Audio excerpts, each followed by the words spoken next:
Good morning, all of you. In today's lecture, we will discuss about the conformity test for the group 3 acid radicals. Group 3 acid radicals are those radicals which neither react with dilute H2SO4 nor with the concentrated H2SO4. And these group 3 acid radicals are only identified by the wet test, only identified by the conformity test.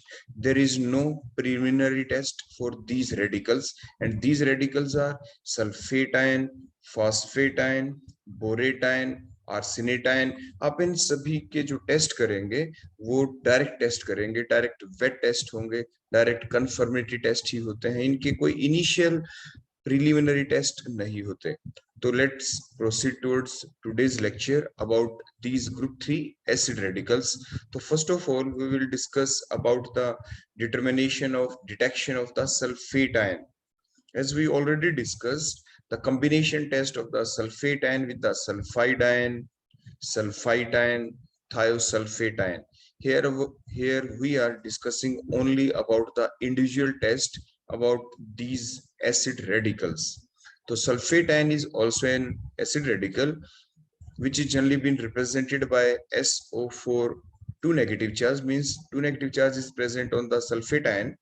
So what we will do, take the sodium carbonate extract in the test tube, add small amount of the dilute HCl as you can see in the diagram, and heat it. Why there is a requirement of heating? To expel out the CO2 gas. To expel out the CO2 gas means after expelling the CO2 gas, now take the remaining solution and add the small amount of the barium chloride solution in it. आपने जैसे ही barium chloride का solution आप add करेंगे, देखो ये आपके पास क्या है, what is this? That is the sodium carbonate extract. And what is this? That is the barium chloride solution. That is the barium chloride solution. When you add the barium chloride solution in the sodium carbonate extract, in which we have already added the small amount of dilute HCl, followed by the heating, we got the white PPT. Why we got the white PPT? We got the white PPT due to the formation of barium sulfate. Due to the formation of barium sulfate by that particular reaction, if the given salt is the sodium sulfate. For example, if the given salt is sodium sulfate, if we add the barium chloride in it, the double displacement reaction takes place. Means in Na2SO4, the sodium has +1 charge, the sulfate ion has -2 charge, the barium chloride, the Cl has -1 charge, barium, it is a group 2 element, it has +2 charge. Now as we all know, the opposite charges attract each other. में जो opposite charge कौन होंगे यहाँ पे? Na2SO4 में Na positive, barium chloride में Cl negative. They will combine with each other to give the NaCl. Similarly, the remaining part, that is the barium ion of the barium chloride, the sulfate ion of the Na2SO4, they combine with each other to give the barium sulfate. So means that is the barium sulfate which gives the white PPT. ये barium sulphate है जिसकी वजह से हमें क्या मिलेंगे, बोलो? White PPT हमें ऑब्टेन होंगे. तो ये जो व्हाइट पीपीटी हमें अब मिल गए यहाँ पे, these are the white PPT. Why these white PPT? These white PPT किस सब्सटेंस के हैं? तो आप आंसर क्या लिखेंगे? That is of barium sulphate. तो ये बेरियम सल्फेट की वजह से हमें व्हाइट पीपीटी मिल गए. उसके बाद अगर आप इसमें excess of HCl भी डाल दें तो क्या होगा? Insoluble. These white PPT of barium sulfate, these are insoluble in the excess of HCl. जैसे कि आपने पीछे पढ़ा था सल्फाइड आयन के टेस्ट के लिए, वहां पे बिल्कुल सेम टेस्ट होता था. सोडियम सल्फेट की बजाय आप क्या होता था आपके पास? For example sodium sulphide. तो व्हाइट पीपीटी किसकी वजह से बनते थे? Barium sulphide. But the white PPT of the barium sulfite are soluble in excess of HCl, while the white PPT of barium sulfate are insoluble in HCl, in excess of HCl. So that is the point of differentiation between the sulfite ion and the sulfate ion. तो इस type से हम sulphite और sulphate को detect कर पाते थे. So that is the conformity test for the sulfate ion. तो इस टाइप से हम सल्फेट आयन को क्या कर लेते हैं बेटा, कन्फर्म कर लेते हैं। बिल्कुल एग्जैक्टली आप लेबोरेटरी के अंदर करेंगे और एग्जाम में आ जाए explain the chemistry of the sulphate ion, तो आप क्या करते हैं, आप ये टेस्ट लिखेंगे, ये सारी रिएक्शंस भी लिखेंगे, हर एक की एक्सप्लेनेशन लिखेंगे, जो जो बातें मैंने आपके सामने अभी बोली है। उसके बाद नेक्स्ट कंफर्मेटरी टेस्ट है आपके सल्फेट आयन का, take the small amount of the sodium carbonate extract in the test tube. Now add the small amount of acetic acid followed by the addition of the lead acetate. Small amount of acetic acid add करने के बाद you will add the lead acetate in the same test tube. When you will add the lead acetate, what will happen? We got the white PPT. We got the white PPT. Why the white PPT? देखो reaction लिखेंगे हम यहाँ पे। जो white PPT आप ध्यान से देखें, फॉर एग्जांपल जैसे अभी हमने आपको बताया था कि अगर मान लीजिए हमारे पास कंपाउंड Na2SO4 होता, फिर हमने उसमें क्या डाल दिया बेटा, हमने डाला लेड एसीटेट। देखो लेड एसीटेट फॉर एग्जांपल बेटा हमने ऐड कर दिया, तो जैसे ही हम लेड एसीटेट इसमें हमने डाला तो क्या बना, यहाँ से Pb और इधर से SO4 PbSO4. So this white PPT are formed due to the formation of the, बोलो क्या, PbSO4. तो आप यहाँ पे PbSO4 लिखेंगे.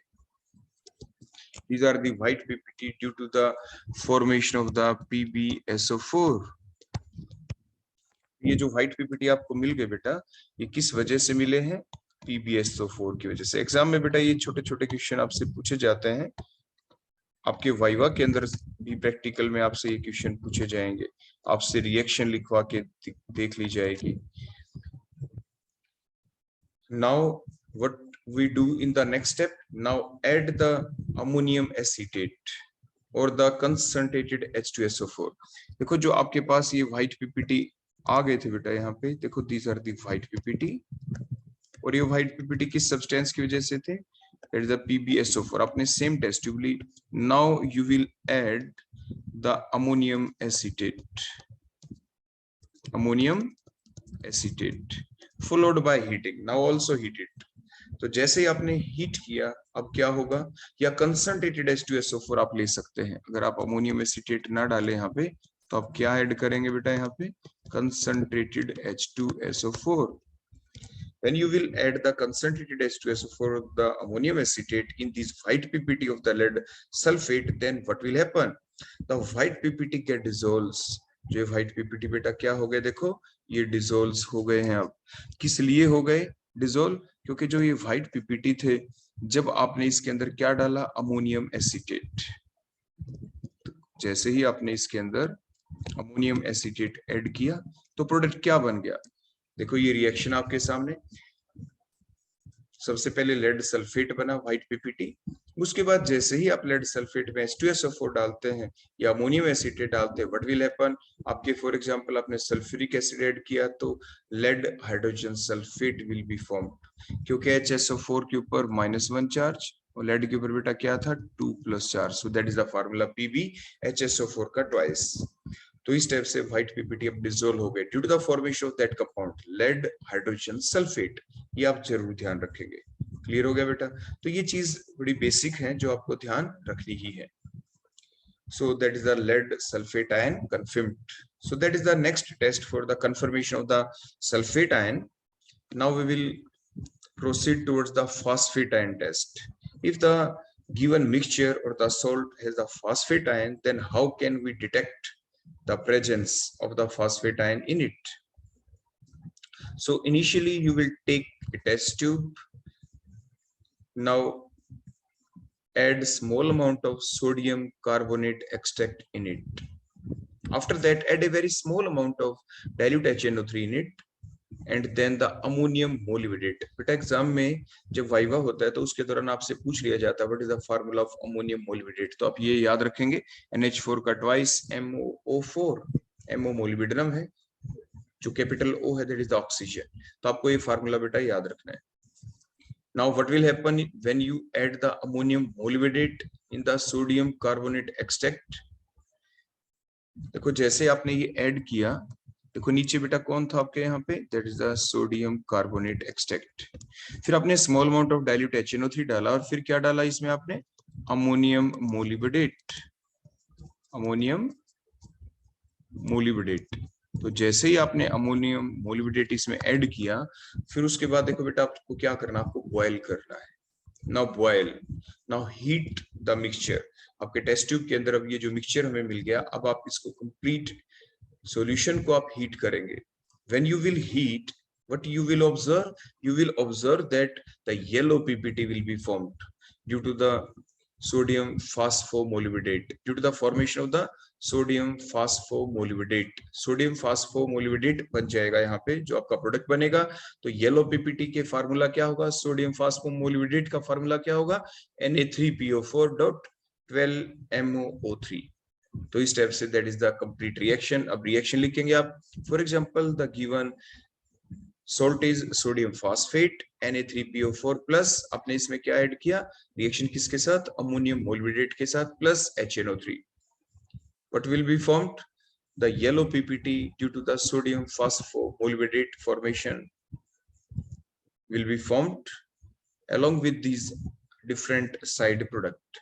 So that is the conformity test for the phosphate and ammonium molybdate test कहते हैं इसे। आप कोई आपसे एग्जाम में पूछे, एग्जामिनर आपसे पूछे, वाइवा में आपसे पूछा जाए कि what is name the confirmatory test for the phosphate ion, आप कहेंगे अमोनियम मोलिबडेट टेस्ट। आप इसको अमोनियम मोलिबडेट टेस्ट के नाम से इस टेस्ट को आप जानते हैं। ड्यू टू द किसकी वजह से, क्योंकि जो रिएजेंट हमने यूज किया है दैट इज द अमोनियम मोलिबडेट, इसलिए हम इसको अमोनियम मोलिबडेट टेस्ट भी कह देते हैं। और इस टाइप से हम फॉस्फेटाइन को क्या कर लेते हैं बेटा, कन्फर्म्ड। बड़ा इंपॉर्टेंट टेस्ट है आपका। इसके बाद नेक्स्ट कंफर्मेटरी जो टेस्ट है फॉस्फेटाइन का, आप क्या करेंगे, take the small amount of the sodium carbonate extract in the test tube. Now add the small amount of dilute H2SO4 in it, followed by the addition of, ये add करने के बाद अब क्या ऐड करें, मैग्नीशियम मिक्सचर। बेटा काफी बार आपके कॉम्पिटिटिव एग्जाम के अंदर ये फार्मूला पूछा जा चुका है, what is the magnesium mixture, तो ऑप्शन में लिखा मिलता है, तो आप इसके ऊपर टिक करेंगे।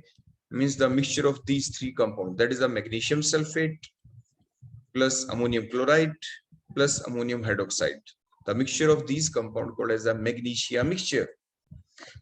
So when you will add the magnesium mixture in the sodium carbonate extract in which we already added the small amount of dilute H2SO4, then what will happen? We got the white PPT. We got the white PPT. The formation of the white PPT confirms the presence of the phosphatein, but the much more important test is the ammonium molybdate test, जो yellow PPT वाला हमने पहले आपको बताया था। इसके बाद next test, next confirmatory test, ये बहुत ही इंपॉर्टेंट टेस्ट है बेटा, बहुत इंटरेस्टिंग है देखने में भी, लेकिन प्रिकॉशन इज ऑलवेज रिक्वायर्ड, क्योंकि इस टेस्ट के अंदर हम इथेनॉल भी यूज करेंगे। जो डिटेक्शन हम करते हैं बोरेटाइन की, तो उसमें हम इथेनॉल भी यूज करेंगे विच इज इनफ्लामेबल, क्योंकि हमें हीट भी करना है अपने मिक्सचर को। तो वहां पे आपकी जो टेस्ट ट्यूब है उसके माउथ के ऊपर फ्लेम भी चलेगी। और कई बार क्या होता है जब हम प्रिकॉशन नहीं रखते, क्योंकि हीटिंग के दौरान एल्कोहल क्या कर जाता है बेटा, बाहर निकल जाता है टेस्ट ट्यूब से और आपकी जो स्लैब है उसके ऊपर गिर जाता है। जब आग लगी हुई होती है, जैसे अभी हम आपको बताएं भीगे, तो वो आग कहाँ पे लग जाती है, आपकी स्लैब के ऊपर गिरी, वहां पे भी आग लगी। तो आपको बड़ी प्रिकॉशन रखनी है, आपको इथेनॉल को बाहर नहीं आने देना। आपको जो हीटिंग करनी है वो एक प्रॉपर वे में करनी है, ये नहीं कि कंटिन्यूअसली फास्ट हीटिंग आप करते रहेंगे। You will heat the mixture in A proper way, तो ये प्रिकॉशन जरूर रखनी है, अदरवाइज देखो कोई भी एक्सीडेंट इस टेस्ट के दौरान भी हो सकता है। तो इसलिए सबसे पहले जब हम टीचर आपको ये टेस्ट करके दिखाएंगे लेबोरेटरी के अंदर, उसके बाद ही आपको परफॉर्म करना है। प्रिकॉशन क्या है अभी हम आपको साथ के साथ बता ही रहे हैं। तो बेटा सबसे पहले आपको क्या करना है, take the sodium carbonate extract और the mixture in the test tube. Now add the small amount of the dilute H2SO4 or you can say the concentrated H2SO4 in it, and then add the ethanol in it। फिर आप इसमें ethanol add करेंगे बेटा। जैसे आप ethanol add करेंगे, या पहले आप इथेनॉल ऐड कर दें, बाद में कंसंट्रेटेड H2SO4 आप डाल दें, लेकिन व्हेन यू विल हीट, देखो आपने क्या क्या डाला है बेटा अभी तक, आपने नीचे क्या लिया, मिक्सचर ले सकते हैं या sodium carbonate extract, followed by the small amount of dilute H2SO4, finally the ethanol। देखो बेटा आपने इथेनॉल ऐड कर दिया। जब ये मिक्सचर आपके पास आ गया फिर आप क्या करेंगे, now heat that mixture.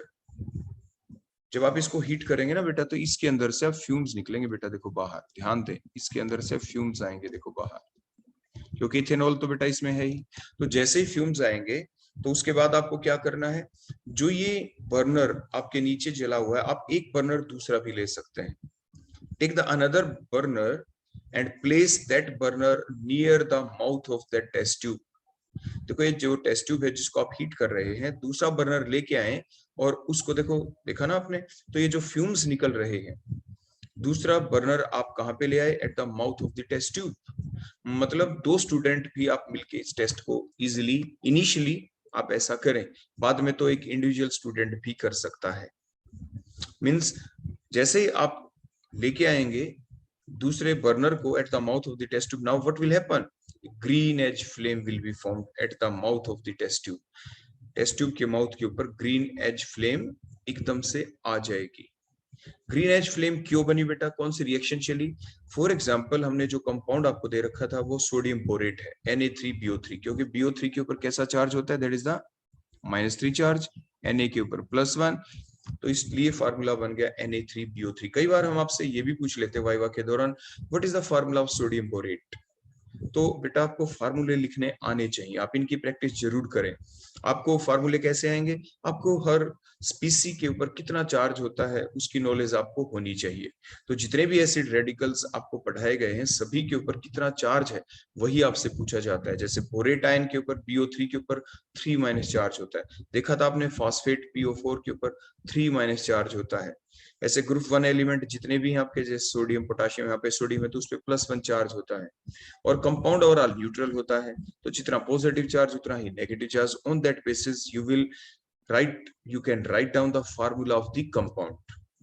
So now the reaction is Na3BO3 plus H2SO4 plus ethanol, it will give a compound that is the, बोलो क्या, ट्राईइथाइल बोरेट। बोलो कौन है ये, ट्राईइथाइल बोरेट है बेटा। ये क्या बन गया बेटा यहाँ पे, that is the triethyl borate.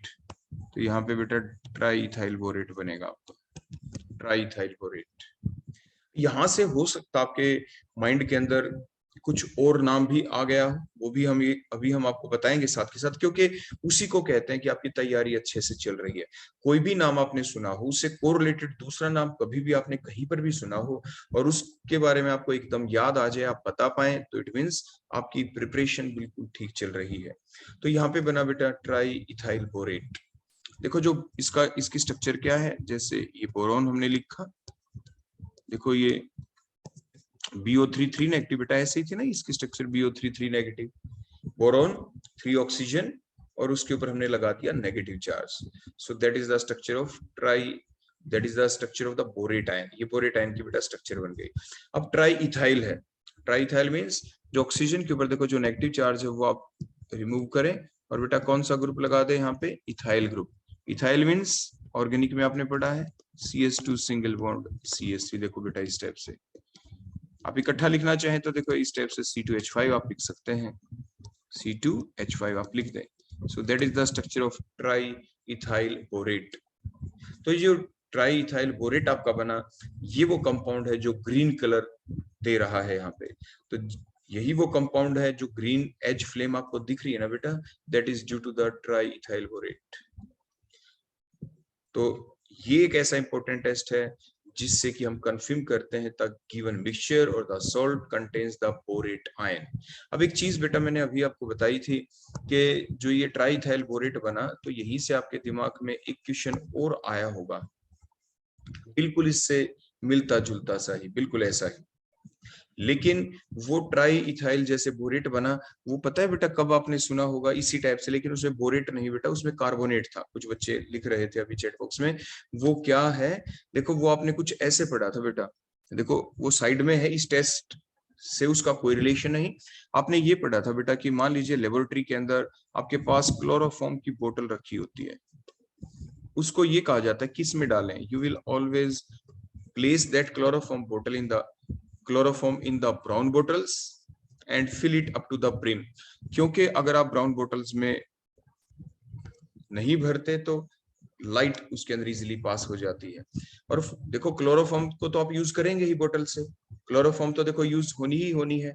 ऐसा तो नहीं है ना बेटा कि मान लीजिए देखो ये मैंने आपके सामने देखो बोतल रख दी यहाँ पे, वैसा तो नहीं होगा ना बेटा कि बोतल हमेशा फुल रहेगी। देखो आप जब इसको यूज करेंगे तो यहाँ तक मान लीजिए क्लोरोफॉर्म आ गया इसके अंदर, जो ऊपर बचा हुआ पोर्शन है वहां पे कौन होगा?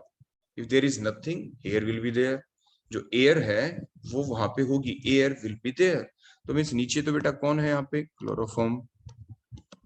बोतल भी आपने ब्राउन बोतल ले ली, लेकिन फिर भी कुछ ना कुछ जो लाइट है वो आपकी एंटर कर ही जाएगी। When the chloroform come in contact with the air means oxygen in presence of the light, light को H nu से represent करते हैं, what will happen? The poisonous phosgene gas will be produced. अब इसको prevent करने के लिए बेटा हम क्या करते हैं हमेशा, क्योंकि ये तो पॉइजनस है, ये गैस तो बेटा कैसी है? That is the poisonous gas, harmful हमारे लिए। तो जैसे हम कैप हटाएंगे क्लोरोफॉर्म बोतल की, तो बेटा कौन सी गैस बाहर निकल जाएगी बेटा इस बोतल के अंदर से? फॉस्जीन गैस COCl2, जो हमारे लिए डेंजरस है।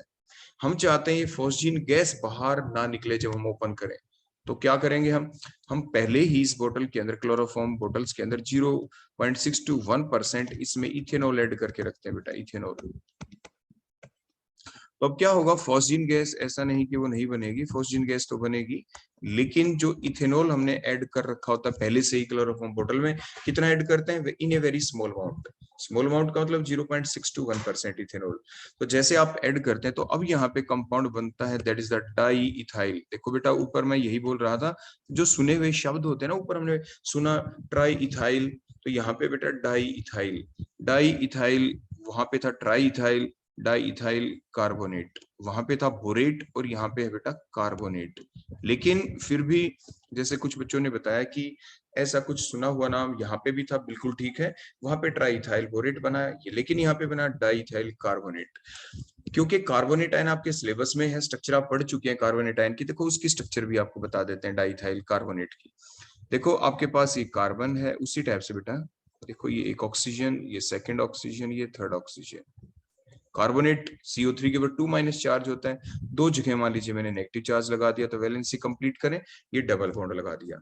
अब इथाइल है बेटा, तो क्या करेंगे? जहां पे नेगेटिव चार्ज है यहाँ पे आप इथाइल ग्रुप लगा दें, देखो इस टाइप से C2H5, यहाँ पे बेटा क्या लगा दिया? उसी टाइप से C2H5। जब इकट्ठा लिखते हैं इसका फार्मूला, तो देखो बीच में बेटा एक कार्बोनिल ग्रुप दिख रहा है ना आपको, बुक्स में जब आप पढ़ेंगे तो फार्मूला ऐसे लिखा मिलेगा, कार्बोनिल देखो ऐसे CO और ब्रैकेट में OC2H5 दो बार प्रेजेंट है, तो OC2H5 का बेटा ट्वाइस, तो कैसे? सो that is the diethyl carbonate. और ऊपर जो कंपाउंड बना था बेटा वो था ट्राई इथाइल कार्बोनेट, वो था बेटा ट्राई इथाइल कार्बोनेट, और ये है डाइथाइल कार्बोनेट। लेकिन आप कंपैरिजन कर पाए, साथ के साथ आपके दिमाग में बात आई, ये बहुत अच्छी चीज है। तो इसलिए आपने क्या देखा कि जो बोरेट आयन का टेस्ट है, आपसे एग्जाम में पूछे कि बोरेट आयन का टेस्ट कौन सा होता है, आप कहेंगे green edge flame test, green edge flame test. तो बोरेट कोई भी दे दें, बोरिक एसिड दे दें, मान लीजिए हम आपको ये कह दें कि आपको बोरिक एसिड दे दिया एग्जाम में, तो what is the formula of boric acid? The formula of the boric acid, अगर हम सोडियम बोरेट की बजाय हम लिख दें H3BO3, H3BO3, so that is the boric acid, ये बोरिक एसिड है बेटा। बोरिक एसिड की स्ट्रक्चर ऐसी तो होती है कि देखो एक बोरोन, और उसके ऊपर देखो 3 बॉन्ड्स हमने दिखा दिए, और यहाँ पे बेटा कौन है? ये OH, देखो OH, देखो OH बेटा, ये बोरिक एसिड है। अब एक इंपॉर्टेंट क्वेश्चन और बता देते हैं आपको यहाँ पे, जो आपसे एग्जाम में पूछा जाता है, why boric acid is acidic in nature? ये बोरिक एसिड एसिड है तो किस वजह से है? देखो वैसे तो आप सभी ने पढ़ा है कि जो बोरोन होता है, देखो बोरोन बेटा, इसमें अगर आप देखें 1s2 2s2 2p1, और इसको ओपन फॉर्म में लिखें, देखो वैलेंस शेल को आप अच्छे से, मींस 2s के एक इलेक्ट्रॉन आगे हम एक्साइट भी कर देते हैं, देखो इस टाइप से, तो 3 बॉन्ड्स बन गए ना बेटा बोरोन के, देखो there are 3 unpaired electron in the valence shell, और एक वैकेंट ऑर्बिटल भी है, वैकेंट ऑर्बिटल है बेटा यहाँ पे, देखो ये रहा इसके पास, देयर इज वैकेंट ऑर्बिटल। तो अब आपको क्या दिख रहा है? White is acidic in nature, तो आप ये कह सकते हैं कि सर देखो इसमें बोरिक एसिड में आपको दिखाई दिया BOH का थ्राइस, तो H पॉजिटिव आयन लॉस हो जाएंगे। लेकिन होता क्या है बेटा, क्यों इसका रीजन क्या एक्चुअल, व्हाट विल हैपन कि क्यों, because of the presence of that vacant p orbital on the central boron atom, and it also want to stabilize itself by completing their octet, ये अपने चारों तरफ 4 बॉन्ड भी बनाना चाहता है। तो ये करता क्या है, जो मीडियम है वहां से ये OH नेगेटिव आयन को एक्सेप्ट करता है। देखो बेटा इस टाइप से, और फिर बेटा ये क्या बनता है, यहाँ पे जो कॉम्प्लेक्स बना दैट इज द बी। देखो OH3 थे अब 4 हो गए, BOH, ये माइनस चार्ज। ये जो N, ये कहां से आया, देखो बेटा ये कहीं से भी आ सकता है, इट में भी था NaOH, इट में भी था QH। अगर NaOH है तो देखो कौन होगा, यहाँ पे हम पहले क्या लिख देंगे बेटा, Na पॉजिटिव, और BOH का 4 का माइनस चार्ज। क्लियर हो गया बेटा। तो आपकी ये रिएक्शन चल जाती है, BOH का 4 आपका बन जाएगा, ऊपर माइनस चार्ज है, काउंटर आयन को आप साथ में दिखा सकते हैं इस टाइप से। तो why it is boric acid is acidic in nature, because it accept the OH negative ion from the solution, so it is basic in so it is acidic in nature। और कैसा acidic है ये एक mono basic acid है बेटा, ये ध्यान रखना। देखो मैं एक और इंपॉर्टेंट बात आपको बता रहा हूं, that is the mono basic acid. It is the mono basic acid because why it is monobasic acid, because it can accept only one, सिर्फ एक, it can accept only one OH negative ion from the solution, not more than one। क्योंकि इसने सिर्फ एक लिया है, OH negative base से आया है, तो एक ही OH नेगेटिव आयन लिया, मींस मोनोबेसिक है, और एसिड तो है ही। क्लियर हो गया। तो एसिड की डेफिनेशन कौन, जो H पॉजिटिव आयन लॉस करते हैं वो भी एसिड, जो OH नेगेटिव आयन ले ले वो भी एसिड।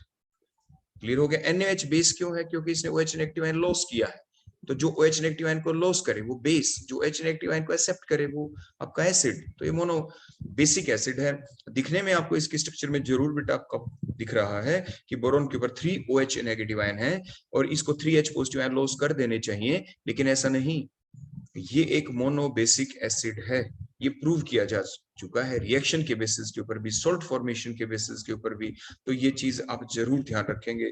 तो कुछ ऐसे आपके ट्रिकी क्वेश्चन होते हैं जो जिनकी वजह से आप एग्जाम में पजल हो सकते हैं।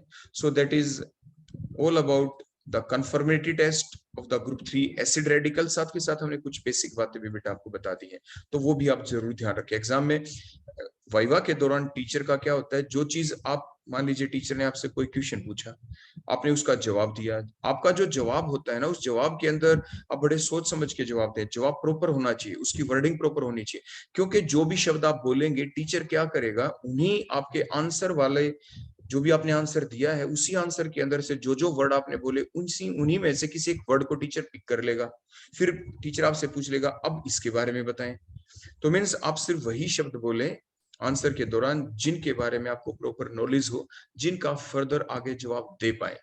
तो उसकी प्रैक्टिस आपको खुद घर पे भी करनी होती है कि जो आप बोलें लिख लिख के देखें कि जो ये शब्द मैंने बोले अब इन सारे शब्दों का मतलब मुझे पता होना चाहिए, एंड सो ऑन। इस टाइप से वाइवा की प्रैक्टिस की जाती है। तो जो हम आपको बुलाते हैं प्रैक्टिकल के दौरान, आपको कहते हैं बेटा कोई क्वेश्चन आप पूछ ले, वो इसलिए ताकि हम आपकी अच्छे से प्रैक्टिस करवा दें। तो आपको उसके अंदर बिल्कुल अच्छे से पार्टिसिपेट करना चाहिए। क्रॉस क्वेश्चनिंग के दौरान तो आपको जरूर पार्टिसिपेट बेटा करना चाहिए, ताकि आपका वाइवा अच्छा हो पाए। आपके थ्योरेटिकल एग्जाम भी इसी की वजह से अच्छे होते हैं। ओके बेटा, so thank you, that all about today's lecture about the group 3 acid radicals. Thank you.